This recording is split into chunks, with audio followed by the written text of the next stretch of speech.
Right, well, we've covered a lot of ground in the programme today, so I wanted to summarise it all in what we call a short and sweet that will be available as a separate video podcast on YouTube, and we'll put it on Facebook as well and LinkedIn and what have you.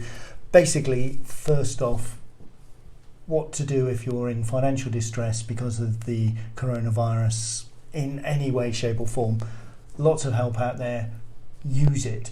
So first stop will be to look at things like websites like Step Change, like Turn to Us. They're traditional debt management charities that help and provide a lot of information and support and what have you, but they're providing very specific support on all the changes to statutory sick pay, which is now available if you're eligible for it immediately, and it's now also available to people it wasn't previously available to.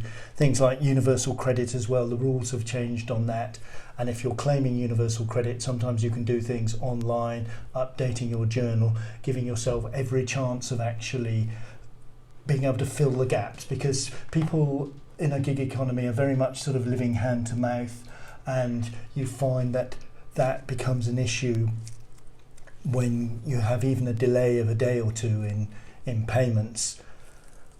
But sorry, is there? Sorry, the reason I'm laughing is because Vicky's looking at me in a sort of a... It looked a bit funny because it's just popped up that my sister's watching. Oh, okay. Well, that's it. Hi to Claire. So anyway, so there's lots that can be done. Nobody's pretending it's going to work completely smoothly, because these things never do. But be patient, but be persistent as well. There are situations, obviously, food banks were a thing long before this crisis and will be even more important in the crisis.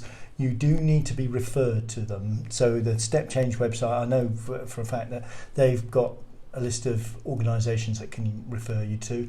If you are in a position to support, the Trussell Trust is very much active in the food bank sector, and it desperately needs our support to do that.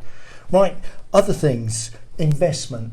Is it too late to exit the market if you've already sort of worn it all the way down, if you like? These are for people who've got stock market exposure. Is it too late? Well, I'd never say never, but the point is you've got to look at your investment horizon. If you're a long-term investor, generally the advice is to sit tight and give the market a chance to recover. If you're short term, that's a difficult decision, because things absolutely could get a lot worse than we're seeing at the moment. The sort of projections this morning were that we could have social distancing lasting through to year end. So clearly that's going to have an impact on business, and particularly the service sector. So things could easily get worse before they get better. But as long as we can prevent the damage to the economy becoming too great, there is a realistic chance of recovery there.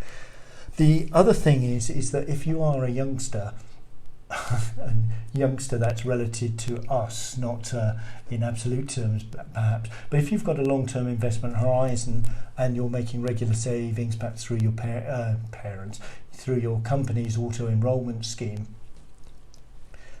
actually it wouldn't be the worst thing in the world to actually be increasing those contributions at this point, because every month's contribution will buy more units in your pension than they would have done when the market was really, really strong. So obviously it's not great, but there is a silver lining for youngsters in terms of that investment opportunity. The other thing is if you do exit everything, it is extremely difficult psychologically to get back in. So I do know people who made a big thing about exiting the market in 2008, 2009, never got back in, so missed the massive rally over the ensuing decade.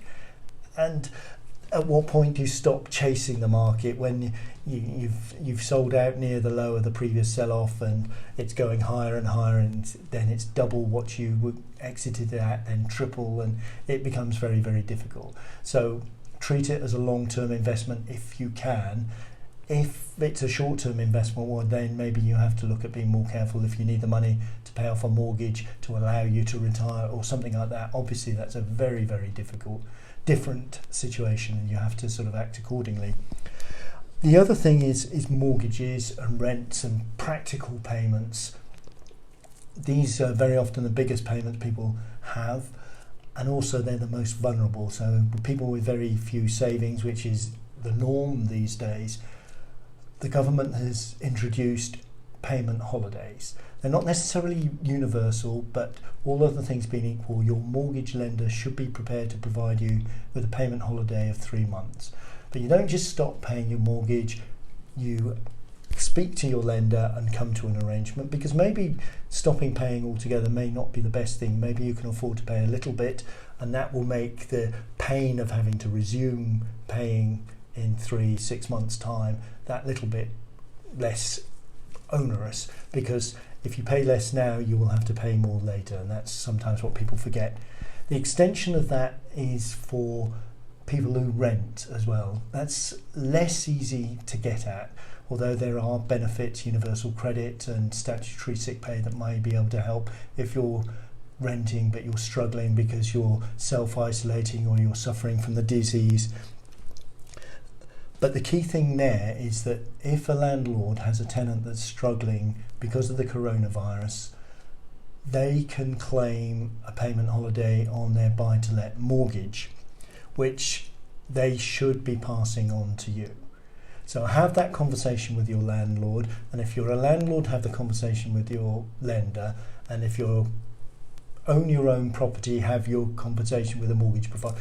Basically just talk to people. There is a lot of help out there. There is actually quite a bit of goodwill there as well, but I appreciate the systems don't necessarily work perfectly, because that's the modern world we live in, which is being overlaid by the stress to deal with the coronavirus.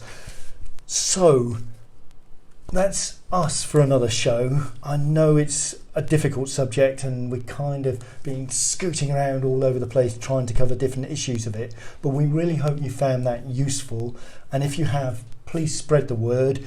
Recommend our Pension Man podcast on Spotify and Podomatic.